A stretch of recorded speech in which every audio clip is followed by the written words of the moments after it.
Hey, this is Alan Fenstermaker. I'm here with Top Rope TV. I'm here with Logan, and I'm here with Wheezy here at CCW, Coastal Championship Wrestling in Florida. How you guys doing today? Doing good, man. Doing good. It's been a fun night. You know, it's the second time that they're running here at CCW. Keeps getting bigger every time. St. Pete is my home base of operations, our home base, so it's really fun to come out here and see the community, wrestle with our people. So on top of that, my boy Logan Cruz picked up the W tonight, baby. Woo! Nice. Now, hot streak. How long have you guys been wrestling for? 5 years now. Yeah. Almost six. Yeah. 6 years now. And then the pandemic kind of slowed things down, but we started in 2018, 2019. 2018 is when we started training. Debuted in 2019. So yeah, a couple years now. So we've been, getting the miles and yeah, it's everywhere. Okay, now would you like to share anything about Florida Pro Wrestling in general? Yeah, I mean Florida Pro Wrestling, I think we have some of the best, talent in the world here. Certainly it's a very oversaturated state, but where you can find good wrestling, the wrestling is great. Places like CCW, places like POW, places like Hope for the Holidays. 2024 is a charity show that I run once a year. All the guys who we train with come together and do something really fun. We got Jay Lethal, we got Big Con, we got us, we got a ton of people. So yeah, wherever you can find good wrestling in Florida, where it's good, it's great. Yes, okay. Absolutely. Now, what kind of what promotions have you wrestled with? Everywhere from in front of 15 people to places like this, which have a couple hundred. To we've been lucky enough to do some work with AEW. Wherever we are, we'll do it all, as long as it's for good people or for a good cause or for the right price. Then we'll do it. Basically, we wrestle here, the Carolinas, Puerto Rico. We wrestle in Georgia. If you can name it, we've wrestled there. Yeah. You know what I mean? So we're not done. We're only getting hotter and hotter. And of course, the mileage is coming, baby. We keep going, right? Keep going. We keep going. Now, what was it like wrestling in Puerto Rico? Oh, fantastic time. Oh, they treated me very, very well. Great talent out there. They put on a good fight. I was able to come out victorious in my match. It was for RCW back in the day in San Juan, and maybe sometime. Yeah. We got. It started off with a team of just me and him, but now we've got Leroy Shogun, we've got Gianna Gage, we got a guy named Billy who manages us. So it keeps growing. So wherever we can get the whole team out to is what we want to do. Absolutely. Okay. Now, what was that like working in AEW? That was crazy. That was a ton of fun. We started off on dark, just going in, doing the 2-minute matches, getting our asses beat, whatever they needed us for, but being able to network and meet really awesome people, and then eventually we had an opportunity to do work on Rampage, which is incredible. That was like 6,000 people. Union Center in Tampa, Florida. Great time. It was, and our boss, our trainer Jay works there, so a lot of the guys who are contracted to AEW will come into our school and train there, so that's been a good time too, getting to know everybody. It feels like a home. Now, who was the coolest one you met in AEW? Oh, I'll tell you a little story. I'm good friends with Paul White, the Big Show. Okay.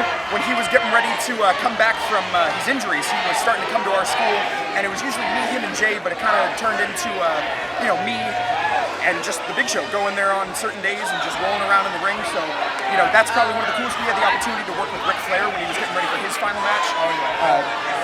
Such a good time. Great guy. Yeah. Always, still dedicated to the business even at that age. Fantastic. Yeah. It was fantastic. He even trusted me to, help him out and wrestle with him. So, yeah. Okay. It's an incredible experience. Now, any stories about Ric Flair at all? Yeah. There was one time we went after training to watch, I think it was the playoffs for hockey, and he's sitting at the bar, and they have food there. This man ordered food from a different place to have delivered to the bar, and they were looking at him like, should we say something? Everyone's like, you can't say anything to him. It's Ric Flair. Like, he can do whatever he wants. Like, the man's, he's a little out of his head, but he's the coolest guy. He's everything we aspire to be. Like, yeah. Okay, now what about the Big Show? Big Show, oh man, he's gassed out the building a few times. He takes a few bumps and all of a sudden those farts start rolling. But no, he would come in and we would roll around and we'd wrestle, but then just the stories he would tell, like his road stories and things that I'm sure I can't repeat, but because they're his stories to tell. But just being able to sit there and listen and learn, and he's the nicest guy. He's my mom calls him a big teddy bear. Yeah. Now, do you guys have any interesting road stories at all? Not really. Not too many. The first time we were going to North Carolina, picked up Wheezy, and we were about 5 minutes on the road, and we stopped to get gas, and I immediately almost got in a fist fight in the parking lot. Wow. Do you remember that? Yeah. We were like 5 minutes into the drive. That was crazy. Yelling at people. Louisiana was a fun one because those are all a bunch of psychos up there, so they're fun people. But yeah, no, we've stayed out of trouble for the most part. I think. Yeah, we keep our heads up. Yeah. Yeah. Now, what was that like wrestling in Louisiana? There were about 10 teeth in the building total.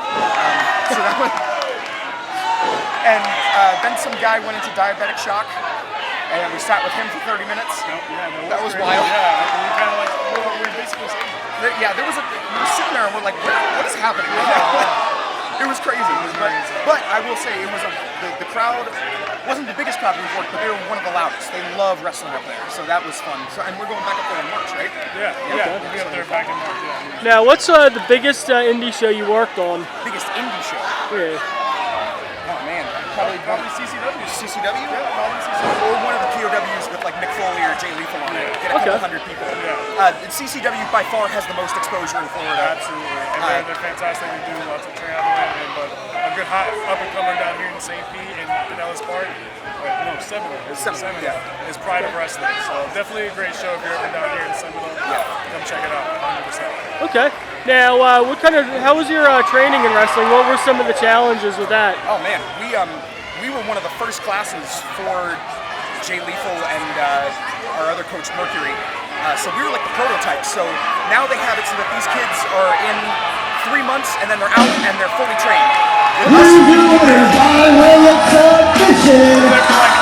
There for like 9 months, yeah. It was crazy. In a hot tin roof shack. It was wild. Okay. Awesome, man. You guys have anything you'd like to plug at all, or? Hope the holidays, 2024. Cage Brewing, it's all for charity. It's for the kids. It's a good time. Yeah, absolutely. Yeah. And we're the gift. Awesome.